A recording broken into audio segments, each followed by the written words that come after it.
bajo el puente del troll.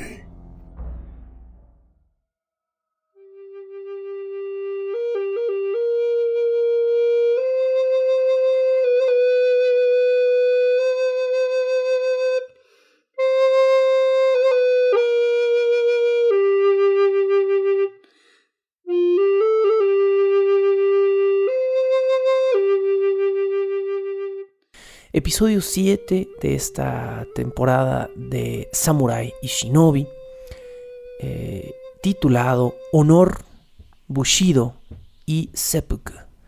Y bueno, vamos a hablar específicamente de estas tres cosas, pero nos vamos a centrar en el Seppuku, en el suicidio ritual y en el concepto del honor del samurái. Este será el último episodio, no se me espanten, no de la temporada. Este será el último episodio donde nos centremos más en la figura del samurái que en la del shinobi.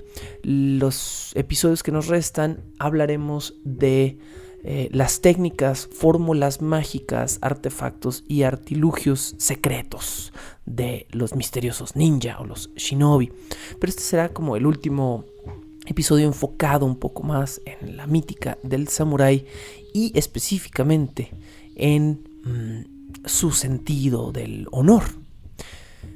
Honor es el tema que nos atañe, honor es de lo que vamos a hablar, pero honor ¿cómo? El honor de los japoneses de la era feudal no es el honor del ciudadano occidental promedio moderno y por lo tanto, bueno, ¿qué implicaba su honor? Honor que implica una consideración moral personal. Bueno, ¿qué era parte de esa moral personal del samurái?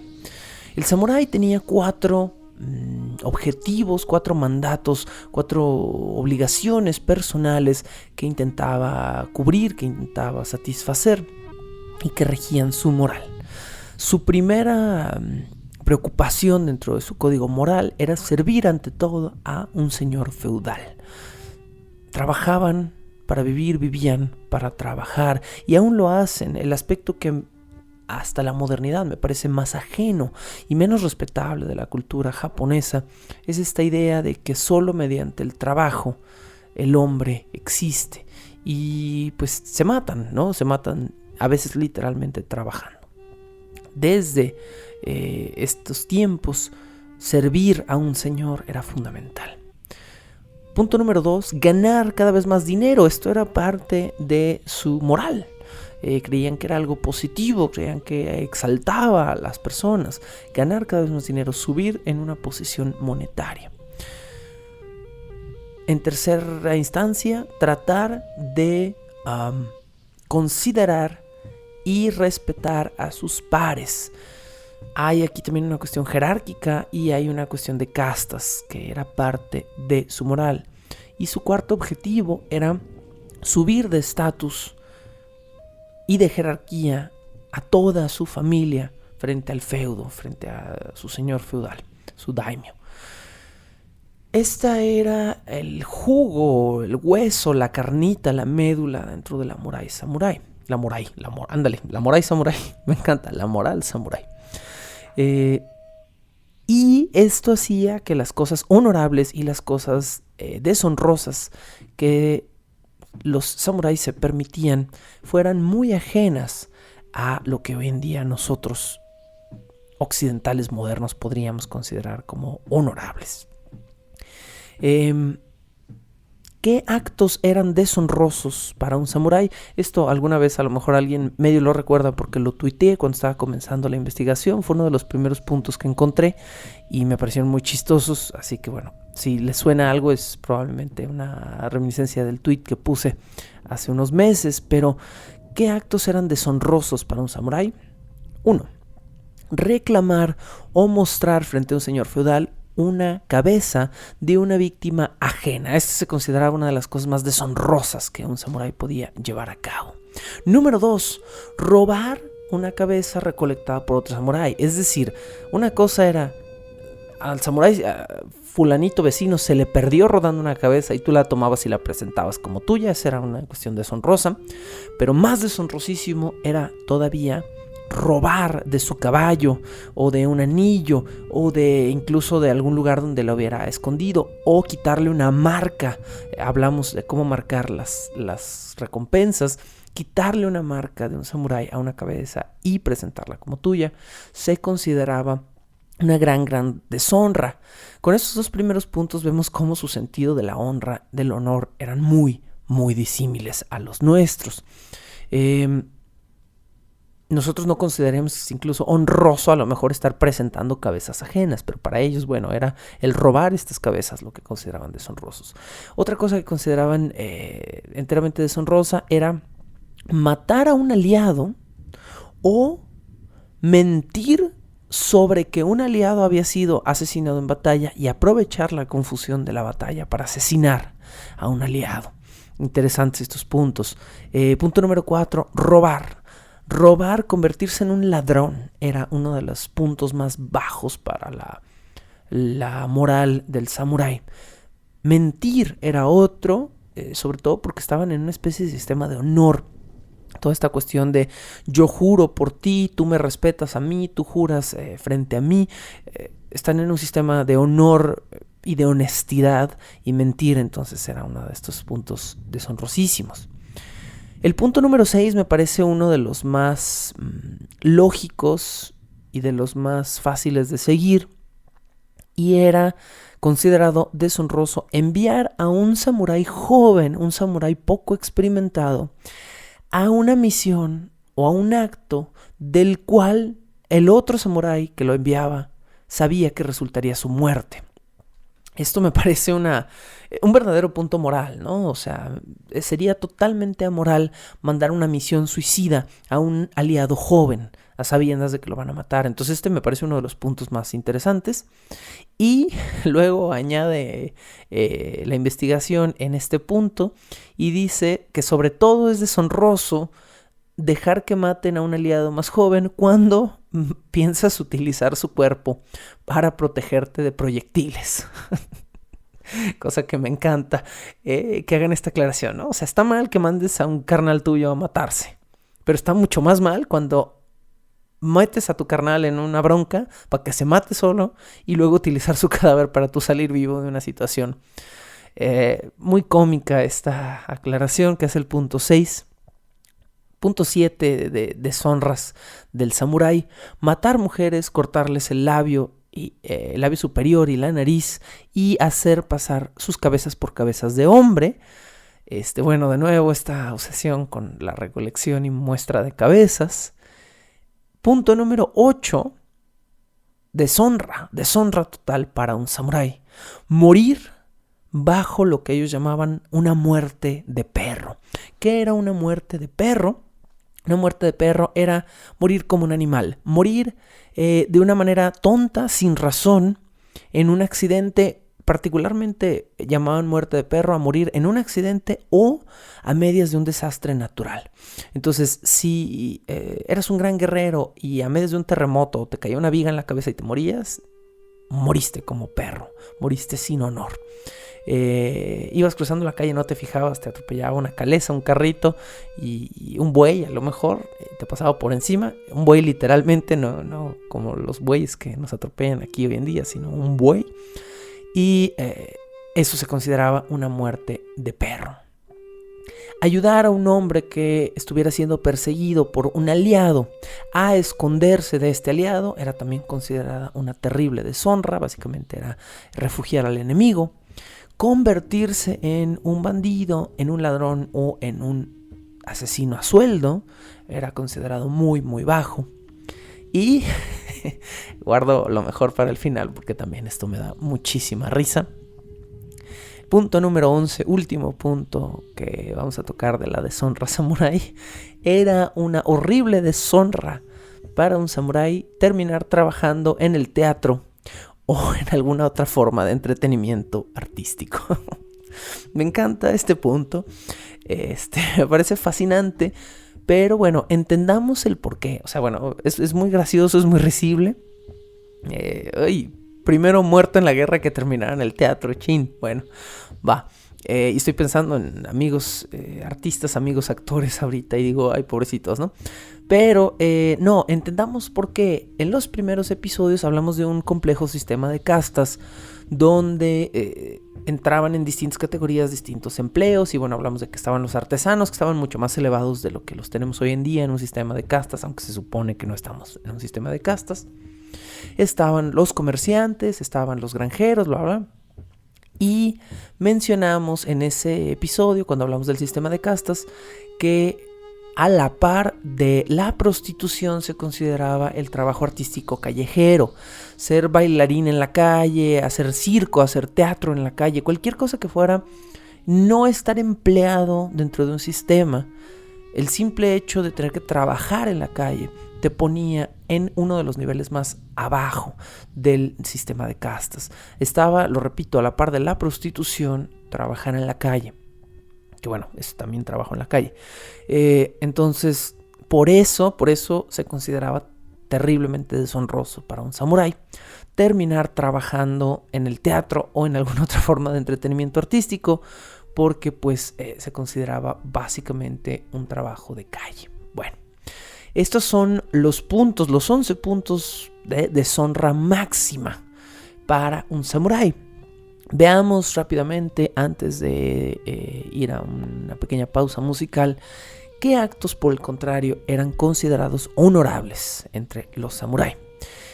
Y pues algunos serán positivos y hablaremos de ellos, y otros son era terrible pues que los consideraran totalmente morales y permitidos. Bueno, otros son muy lógicos dentro de su sistema de guerras.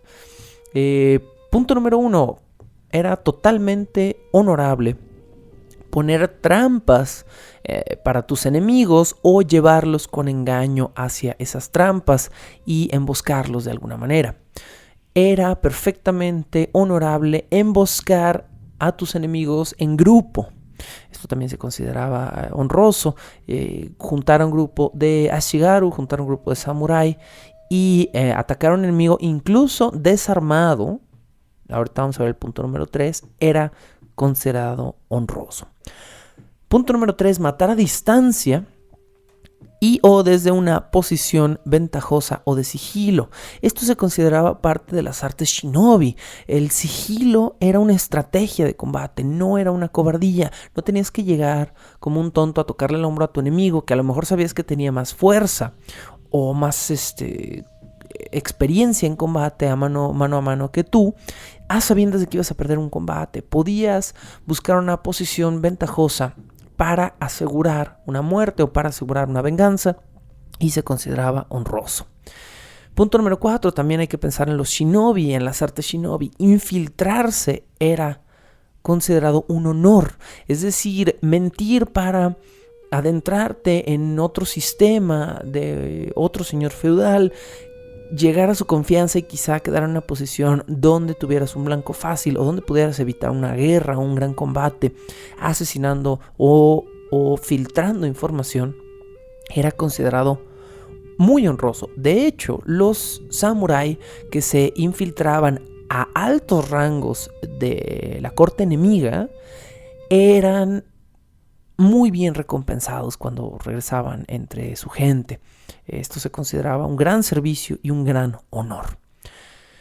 Punto número 5, se consideraba totalmente honorable torturar para obtener información. Aquí es donde comienzan los puntos bastante debatibles de esta lista. No todos, pero sí un par. Torturar para obtener información era totalmente perfecto, podías hacerlo, no problem. Entonces, pues bueno, no existían las leyes de guerra, ni la Convención de Ginebra, ni todas estas cosas, entonces eran otros tiempos. Número 6, pedir ayuda a otros guerreros para decapitar con facilidad a un blanco vivo. Esto ya lo hablamos cuando hablamos de la corta de cabezas.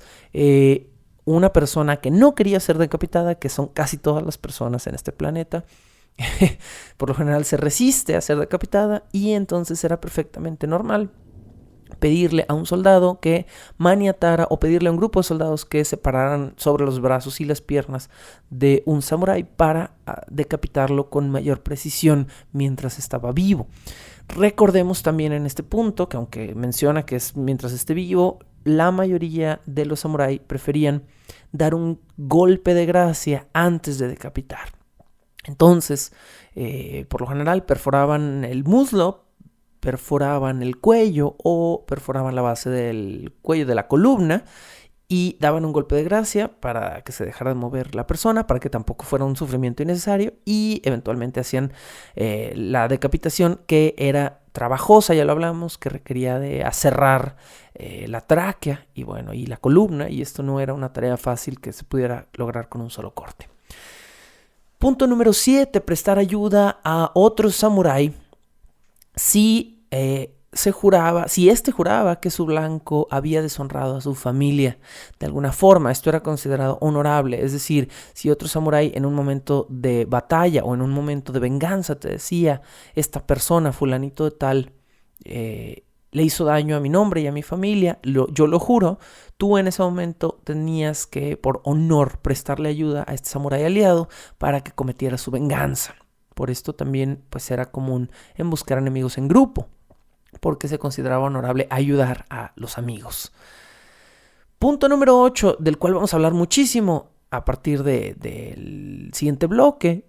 Cometer suicidio ritual era considerado honorable. Bueno, vamos a ver los pormenores y las vicisitudes, los problemas y los rituales del seppuku. Punto número 9, totalmente positivo, era honrable y no penalizado de ninguna manera ser homosexual, cosa que dices, qué progresista de los japoneses medievales. Y con el punto número 10 pierden todo el progreso, que era, punto número 10, era perfectamente honorable practicar la pedofilia entre los samuráis. No había ninguna ley que impidiera casarse o tener relaciones sexuales con una menor de edad, incluso con una mujer joven o casi una niña. Entonces, bueno, puntos extra por el número 9 y los pierden todos por el número 10.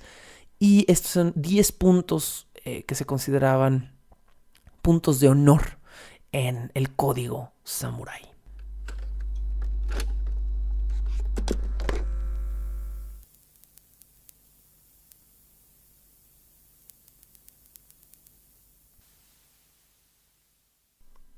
Aventurémonos pues en el oscuro territorio del suicidio ritual japonés. Llamado seppuku o en algunas ocasiones harakiri, nombre que se volvió un poco más popular en Occidente, pero el nombre tradicional es seppuku. Seppuku, esta pequeña pausa que hago es porque tiene una doble P que se pronuncia de esa manera. Obviamente pues no está escrito originalmente en caracteres románicos, así es como se traduciría. Lo más cercano en nuestros caracteres tiene una doble P, es decir, tiene un pequeño tsu en japonés. Y seppuku tiene esta pausa a la mitad, una P larga también, dicho de otra manera.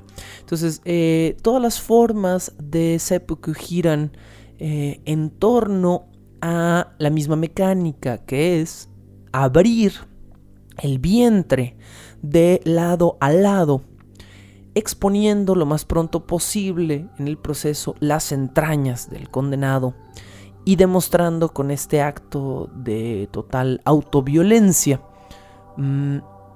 el honor y la valentía del samurái que estaba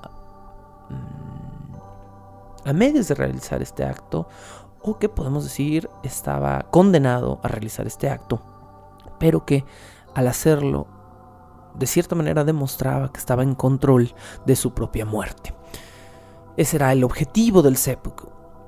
El seppuku era requerido, y aquí es donde comienza a ponerse interesante el tema, era requerido en casos en los que el samurái intentaba resarcir, remediar algún grave error, o en los que había fallado de manera garrafal a cumplir alguna misión importante, y entonces ofrecía su propia vida para aplacar a un señor feudal, para pedir perdón, para redimirse de alguna oscura manera. Originalmente, cuando comienza a volverse, vamos a poner grandes comillas, popular, porque no, que ha sido muy popular esto, pero cuando comienza a volverse habitual, vamos a decir, el seppuku era un ritual instantáneo, era una cuestión del momento, más que un ritual, era un acto que incluso a veces se realizaba en el campo de batalla, a medias de una batalla. Un samurái podía cometer un error, se sentía en ese momento agobiado, se detenía a medias de la batalla, se quitaba el pecho de la armadura y se rebanaba las entrañas. Y era un acto no ceremonioso, no ritual en un principio. Pero conforme comienza a volverse un acto parte de la mística del samurái, se va haciendo cada vez un poco más complejo y la ceremonia, y ahora sí el ritual en torno a todo este suicidio, se vuelve también cada vez más entreverada. ¿Qué es lo que pasa? ¿Cómo se va volviendo cada vez más complicada esta mecánica? Bueno, en vez de ya ser un chango que de repente en un momento de arrepentimiento se rebanaba solo las tripas y nadie lo pelaba, el samurái anunciaba su futuro suicidio y se le daban algunos días o el tiempo necesario para que redactara un pequeño poema sobre su propia muerte antes de invitar a gente a una ceremonia en la cual él se iba a presentar para abrirse el vientre. En este tipo de ceremonias, muy socialité este asunto, se ofrecían bebidas a quienes atendían el ritual e incluso, de manera un poquito más mórbida todavía me parece, se podían convertir en pequeñas reuniones que incluían comida. Entonces, de repente estamos cambiando este acto totalmente solitario y desesperado por una especie de reunión social donde la gente se junta a presenciar con morbo un suicidio. Se vuelve muy oscuro esto, ¿no? De repente. Nuestra imagen moderna del seppuku es bastante acertada, es decir, todo lo que tenemos en el imaginario colectivo de que llega un fulano y se muestra y saca una daga y se pone de rodillas y se abre el vientre, esto es parte, es parte real. Excepto por el pequeño detalle que a veces ignoramos de que la gran mayoría de las personas que cometían seppuku en este periodo lo hacían por obligación, no por un sentido personal del honor. Esto es algo súper importante a puntualizar en el supuesto suicidio ritual honorable. Se convirtió en una condena. Era un acto que era impuesto, era un acto que era requerido. Dijimos hace unos minutos, el seppuku era de cierta manera requerido por un señor feudal. Y cuando un señor feudal, un daimyo, requería algo, no era una sugerencia, era una orden, básicamente una orden militar. Entonces, perdamos por completo todo este romanticismo estúpido nipón, que a mí me lo parece, de decir, no, era un soldado pagando una deuda de honor. No, era un pobre fulano que a lo mejor había cometido un error estratégico estúpido, sí, pero no necesariamente un error que le debiera costar la vida y que ahora se veía social y políticamente obligado a suicidarse, no por un sentido del honor personal, sino porque si no, básicamente lo iban a matar. Entonces no tenía salida. O se iba a convertir en un prisionero deshonrado, iban a deshonrar a toda su familia y los iban a atormentar por generaciones, o te matas. No, pues bueno, pues gracias por... ¿Dónde está mi tercera opción, no? Otra cosa que debemos saber es que partes que se agregan al ritual del suicidio ceremonial se agregan no por parte del aspecto ceremonial u honroso de la cuestión, sino porque era una obligación y había que tomar ciertas precauciones. ¿A qué me refiero con esto? Estabas obligando a un fulano desesperado en una situación horrible a matarse así, o sea, a matarse. y acto seguido le ibas a dar un cuchillo. ¿Qué va a hacer esa persona? Exactamente lo que estás pensando. No va a ser complaciente. La mayoría de las veces se va a decir, ay, bueno, sí, pues ya, también me mato. Y además mato de una forma horrible y terriblemente dolorosa y visceral. No. Esa persona, en el momento en que le pusieras un cuchillo en las manos, iba a utilizar ese pedazo de acero para tratar de salvar su propia vida. Entonces, comienzan a agregarse a la mística del seppuku precauciones para las personas que estaban presentes durante estos suicidios obligatorios, vamos a llamarlos así, suicidios obligatorios. ¿Cuáles eran estas precauciones? Bueno, al suicida se le otorgaba una wakizashi o un tanto. Ya lo hemos dicho antes, nada más lo recuerdo. El wakizashi es la espada corta japonesa y el tanto es la daga japonesa, ¿no? Entonces, o se les entregaba una espadita o se les entregaba una daga para realizar la horrible tarea de destriparse a sí mismos. Bueno.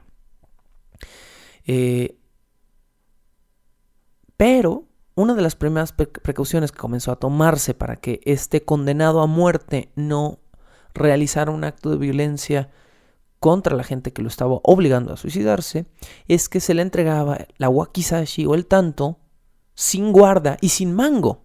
Es decir, se despojaba a la espada de su agarradura, de su empuñadura, y se les daba la hoja muy afilada, pero de manera que ellos solo pudieran blandir la hoja tomándola de muy cerca de donde querían cortar. No tenían ahora una empuñadura y no podían utilizar la hoja con facilidad. Más encima, se envolvía en un papel fino, un papel encerado, la parte que embonaba con el mango de la espada, o sea, de la hoja. Y esto se hacía para que no pudieran, ni siquiera tomando de la parte balanceada la hoja, la pudieran blandir con suficiente violencia, suficiente experiencia para utilizar esta arma para defenderse y escapar de ese suicidio obligatorio. Entonces, básicamente, esta parte ritual de adornar la hoja de la espada para que la tome de cierta manera el condenado y se haga el corte en el estómago, no era una simple cuestión estética o ritual, era una precaución para las personas que supervisaban este suicidio asistido, que no era voluntario. ¿Quiénes eran estas personas que supervisaban? Bueno, había 2 personas, por lo general. Después se fueron agregando más y después iba gente a comer botana, ya vimos, y a tomarse un cafecito mientras veían el suicidio. Bueno, muy mórbido todo esto. Pero, ¿quiénes eran estas personas? Principalmente había 2 personas que estaban ahí por cargo oficial. Un examinador, que básicamente era el secretario de intervención, que iba a decir, yo estuve presente y fulanito sí se mató. Y un segundo, que así se le llama, el segundo al mando, que era quien estaba cerca del condenado y de cierta manera se ponía en riesgo al supervisar esta condena. El examinador, la persona que supervisaba de lejos todo el ritual, se debía colocar por lo menos a una distancia de 3 o 3,5 metros a espaldas del condenado. Todo esto que hoy en día vemos como parte de un ritual con una cierta estética, que imaginamos, no, debe tener algún significado místico. No, era una mera precaución práctica para el examinador. El examinador se sentaba de espaldas a un condenado que estaba de rodillas dándole la espalda. Entonces se ponía en la mejor posición para estar en ventaja. El condenado, lo acabamos de decir, se ponía de rodillas, pero se sentaba. No estaba en cuclillas, estaba hincado, pero con los glúteos totalmente encima de los pies, con sus talones, digamos, puestos de lado sobre el piso, de manera que no pudiera ponerse en pie rápidamente, poniéndolo de nuevo en una total desventaja en caso de que se le ocurriera hacer un ataque. Más encima, pues estaba el segundo al mando, o el segundo, como simplemente se llama, era el encargado de entregarle la hoja afilada al condenado. Entonces era la persona que más de cierta manera ponía su vida en riesgo. ¿Cómo le entregaba la hoja? Bueno, con una espada larga con una katana desenvainada en una mano y con el tanto o el wakizashi en la otra mano, el tanto previamente despojado de su guarda y de su empuñadura, se entregaba con toda precaución al condenado, acercándosele desde una posición de ventaja, de pie y por la espalda. Y luego este segundo retrocedía. A partir de este punto, el segundo era el encargado de observar el comportamiento de la víctima, porque esto lo repetimos, pues era una víctima, ¿no? Si la víctima comenzaba a dudar, se sentía muy nerviosa, se movía mucho, movía erráticamente el filo con el que se supone que tenía que suicidarse en ese momento, el segundo tenía permiso de actuar y asesinarlo en ese momento por la espalda para evitar que causara un caos o que lastimara a alguien. Si no, y el condenado estaba pues dispuesto a seguir con su tortura, el condenado entonces en ese momento iniciaba el suicidio. Tomaba con ambas manos la hoja, tratando de pues no tomarla directamente desde el filo, sino tomándola, empuñándola desde la parte de atrás del filo y jalando de lado a lado la punta de la espada, que estuviera pues lo más afilada posible, sobre la línea de su ombligo para abrirse el vientre. El segundo podía actuar ahora por clemencia desde una de 3 posiciones. Ora por riesgo, ora por clemencia. Ora porque viera nervioso y activo al condenado, o porque ya estuviera comenzando a desangrarse, a morirse, y se le quisiera evitar un sufrimiento. Podía actuar el segundo desde una de 3 posiciones. Posición número 1. El segundo, una vez iniciado el suicidio, podía ponerse en cuclillas tras el suicida y clavar la punta de su espada en la nuca del condenado, matándolo instantáneamente una vez que hubiera pues realizado el acto del seppuku. La segunda manera era una posición de pie y con fuerza y violencia tratar de decapitar al suicida en un tajo, cosa que pues era muy difícil, lo hemos hablado y era raro.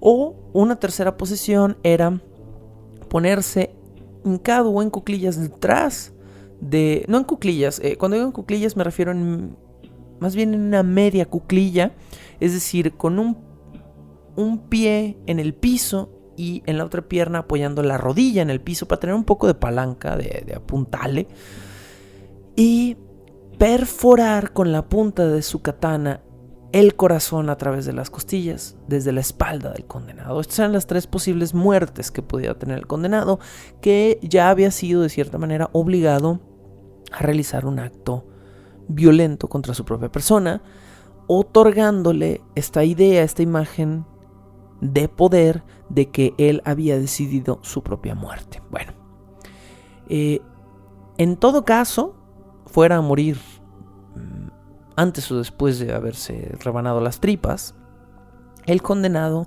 siempre se ponía de frente al sol o a la luna llena para, no como parte de un ritual bonito ni nada, sino como algo que hablamos previamente, que era una estrategia samurái y shinobi, que era obligar siempre a la persona a pelear en desventaja y a hacerlos pelear con el sol en la cara. Entonces se ponía el condenado en una posición de total desventaja, con la cara al sol, hincado con los glúteos sobre los pies doblados hacia adentro, y una hoja que no pudiera ser usada fácilmente como arma para poder tener control sobre este supuesto suicida a medias de un suicidio honroso. Bueno, comprendidas estas cosas, cambia radicalmente en nuestra cabeza la imagen de que es una especie de forma de arte mórbida este seppuku, y espero que les quede reinstituido en la cabeza como un ritual de sangre cuya única intención era cobrar una falta o un adeudo que el Estado, el feudo, sentía que se le debía. Lo último que voy a mencionar al respecto es que Algunos samuráis, por supuesto, sí realizaban de manera voluntaria y honrosa este tipo de suicidios, sí sentían una especie de deuda moral a veces que requería este tipo de servicios, y sí lo hacían, pero curiosamente, aquí de nuevo es como el Estado contra el individuo. El Estado prohibía que un grupo o una serie de samuráis se suicidaran, hicieran seppuku, como un acto de seguimiento a la muerte de un señor feudal muy querido. Esto al parecer sucedía. Moría un señor feudal y muchos de sus samuráis, entonces, por seguirlo a la muerte, realizaban un seppuku. Esto era mal visto e incluso en algunas épocas se llegó a prohibir por ley. ¿Por qué?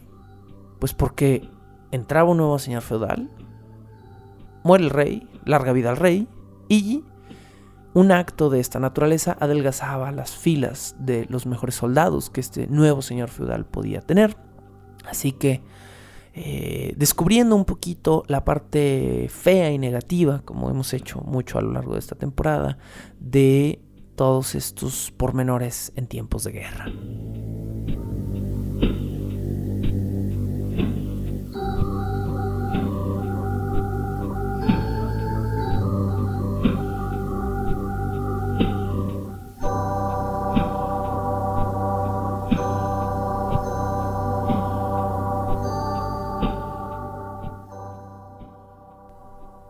El título del episodio de hoy, que fue Honor, Bushido y Seppuku, lo habrán notado, nos falta todavía hablar de una de estas tres partes. Ya hablamos de honor, ya hablamos de seppuku, y nos resta tocar apenas la superficie del Bushido. Digo tocar la superficie porque tendríamos que a lo mejor dedicarle una temporada a analizar todo el Bushido y leer el código y ver por qué decían y por qué aceptaban y por qué no aceptaban ciertas cosas. Vamos a dar solo una embarradita para cerrar el programa de hoy. Y vamos a hablar pues de lo que hoy en día es conocido como el camino del guerrero, Bushido. Vamos a ver la etimología también, qué tan cierto es que es el camino del guerrero. ¿Qué era el Bushido? El Bushido era un código ético a los que los samuráis se suscribían. De ahí que se les llamara también Bushi a estos guerreros, y entregaban sus vidas a seguir este código. ¿Qué exigía el código? Exigía lealtad, honor hacia un señor feudal, hacia un heredero de este señor feudal, y esta lealtad era hasta la muerte. Entonces, si un samurái fallaba a mantener su honor hasta la muerte de su señor feudal y de sus herederos, pues podía recobrar ese honor practicando el mencionado seppuku. Según muchas historias y leyendas, el Bushido se les inculcaba a los guerreros nobles, aquellos que venían de una cuna aristocrática. Se les inculcaba desde la educación de pecho, decían los japoneses, ¿no? Que desde el pecho de la madre se amamantaban de este Bushido. Bueno, un poquito ahí de orgullo nipón, diría yo. Ningún bebé de pecho va a absorber el Bushido por medio de la leche materna, ni ningún bebé va a absorber ninguna filosofía personal por medio de la leche materna, pero el punto de este mito, pues, es decir que el Bushido se inculcaba desde la juventud, desde la niñez de muchos de estos guerreros, cuando eran aristócratas y crecían en familias de guerreros que valoraban la enseñanza del código samurái, y entonces pues por eso se decía que se amamantaban de esta doctrina. ¿De dónde proviene el término? Son tres partes, hay que partirlo en tres: Bushido. Bu, que por cierto tiene una pronunciación muy china, proviene de un término chino, no sorprende. Bu, que está formado por la unión de dos ideogramas separados, unidos en japonés dentro de un mismo kanji. Estos ideogramas son guerra y alabardas. Interesante. Entonces, la primera parte de este término, bu, significa ir a la guerra o ir armado con una alabarda. Guerrear con un arma larga. La base de toda la guerra en Oriente en el periodo feudal. Después, al irse convirtiendo a su forma japonesa, se deforma este término para algo más cercano a lo que se podría traducir como detener una alabarda, parar con las manos una alabarda. En el chino más tradicional, en su etimología más tradicional, podría significar ir armado a la guerra. Entonces, es muy chistoso cómo el sentido de este primer término cambia de armarse para guerrear a la posible etimología de parar en seco, detener un arma antes de que te dañe. Es interesante, bueno, a mí me parece interesante como lingüista, pues el aspecto etimológico de la primera parte de la palabra bu. La segunda parte, shi, representa a un hacha de batalla. Entonces, aquí no hay mucho que decir. Bu es el detener un arma. Shi es un hacha de batalla. Bu también contenía el sentido de arma larga o alabarda. Entonces, de cierta manera, bushi es detener un hacha, detener el hacha. Y finalmente nos resta la palabra do, que en japonés do es camino. Karate do lo han escuchado, ¿no? A veces gente que estudia karate do, el camino de karate me parece que es mano al rostro, mi japonés está espantosamente oxidado, pero bueno, ahí alguien sabrá la etimología o la buscará, estoy seguro. Entonces, do es el camino, la ruta, el ir hacia. Desensamblando pues entonces la palabra bushido, obtenemos el significado literal de este término, que es seguir el camino de detener el hacha larga. Que yo sé que suena muy cómico y hasta albureable. Pero básicamente se refiere a practicar el arte de la defensa. Eso es lo que nos está diciendo esta etimología. Practicar el arte de no de atacar, no de ofender, sino de defender en tiempos de guerra. Esto es muy interesante, ¿no? Sacar toda esta etimología y ver que lo que hoy en día los libros de negocios y estos libros que te quieren vender el arte de la guerra como si fuera una estrategia de negocio, sea agresivo y ataca primero y el ataque es la mejor defensa y todo este tipo de cosas, provienen de filosofías que en un principio tenían el sentido de preservar una paz, pero que bueno, obviamente en tiempos de guerra, pues se convirtieron en estrategias de guerra. En Occidente a veces se quiere traducir bushido, o se traduce incluso en algunos libros bushido como sinónimo de caballería, ¿no? Los caballeros medievales son caballeros, de ahí la caballería, y entonces los japoneses, que son el equivalente a los caballeros, entonces bushido debe ser lo mismo que la orden de caballería, ¿no?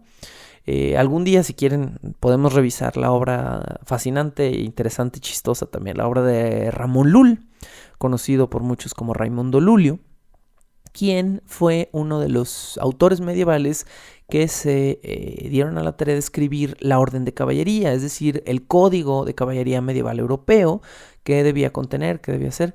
Es chistosón, es rarón, y si nos abocamos un poquito en meternos en otros textos del señor Raimundo Lulio, tiene textos mucho más cómicos donde habla de cómo él creía que todos los objetos de casa tenían espíritu, entonces podías serle fiel o noble al espíritu de tu escoba. Bueno, estoy metiendo en algo que no tiene nada que ver, solo me llevó hacia allá este hilo de pensamiento. Entonces, erróneamente vamos a decir, en Occidente se piensa que bushido y caballería son lo mismo, pensando en que ambos son guerreros guiados por un código de honor. Pero de nuevo, ya vimos lo diferente que era el honor japonés, y pues honor aquí, honor allá no era la misma cosa. Entonces no recomendaría yo traducir Bushido como un orden de caballería, sino como un código moral personal de los guerreros samurái, que iba enfocado a una defensa de guerra, a un arte, por llamarlo arte de la guerra. Bueno, el Bushido, ya para irnos y cerrar, el Bushido consideraba 4 fuentes filosóficas importantes, que eran las 4 grandes filosofías, o algunas de ellas consideradas religiones hoy en día, que convergían en Japón. Por supuesto nos referimos a los 4 grandes: el confucianismo, el budismo, el zen y el sintoísmo o shintoísmo, ¿no? No hay forma ni momento pues de ver las particularidades de cada una.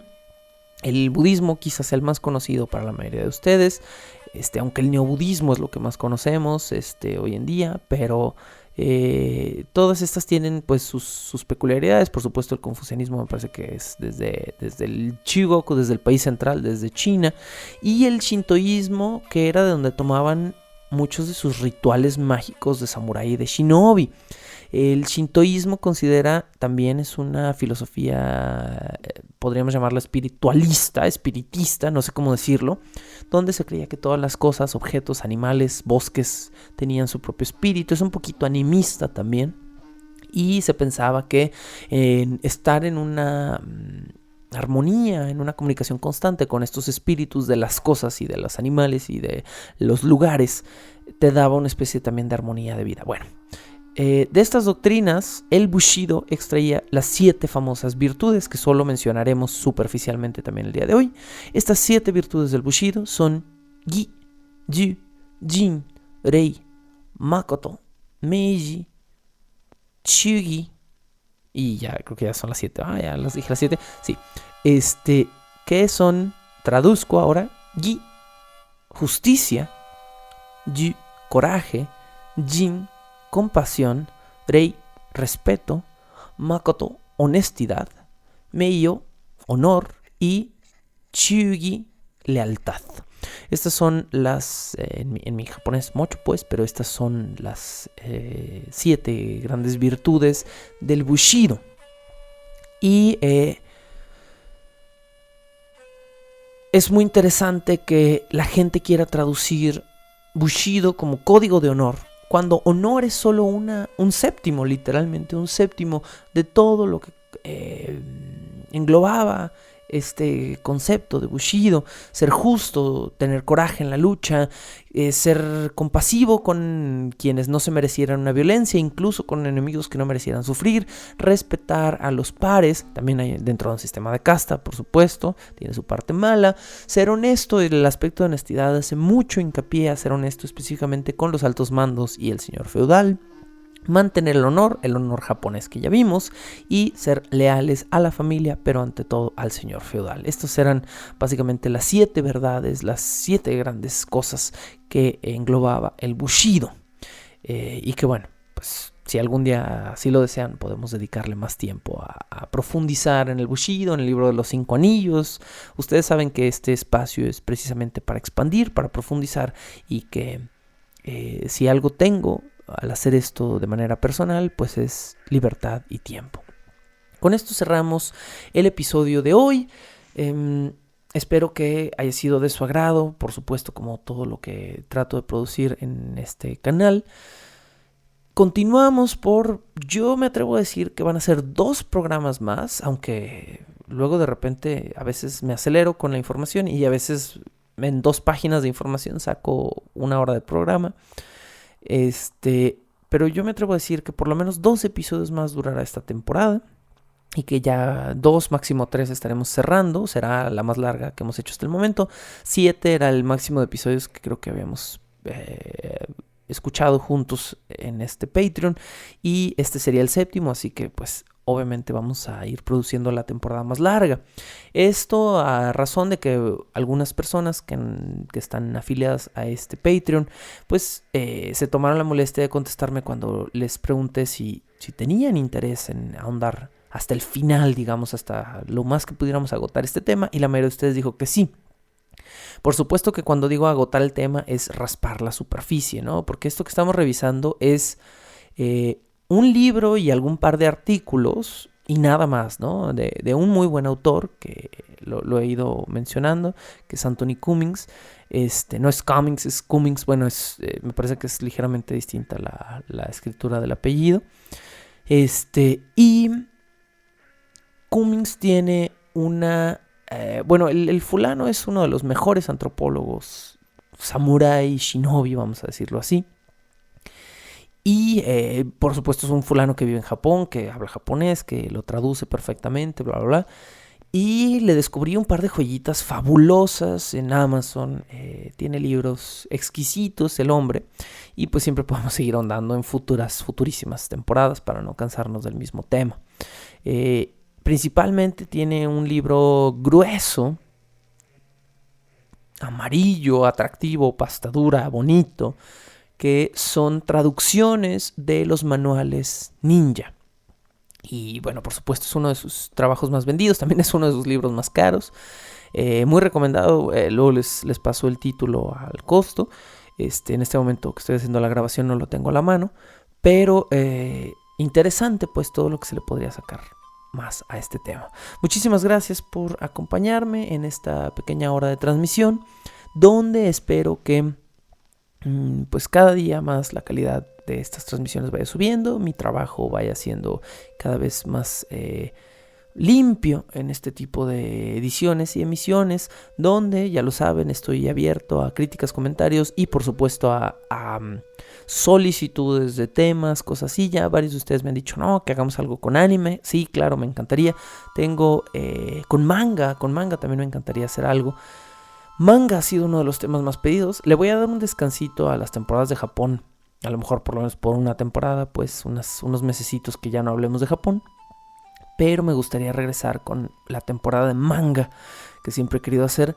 Tengo un librazazazo que es toda la historia del manga desde el ukiyo-e hasta la modernidad. El problema es ese, que es un librazazazo, que aparte de ser un muy buen libro, es un librote.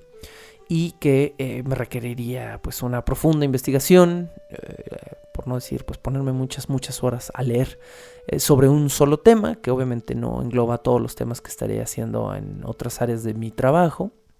Y por eso le he sacado un poquito al tema del manga, porque es algo maravilloso, pero ustedes que son conocedores de manga y lo saben, pues es un mundo profundísimo al cual meterse, ¿no?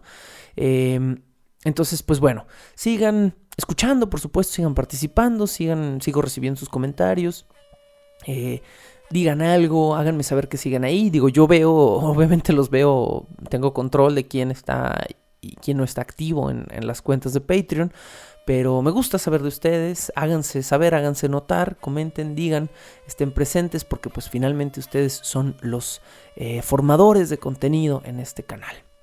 Muchísimas gracias por todo. Y como siempre les digo, y como siempre dicen todas las personas que hacen podcast, no es nada original, pero me gusta mucho agradecerlo de esta manera. Gracias por escuchar.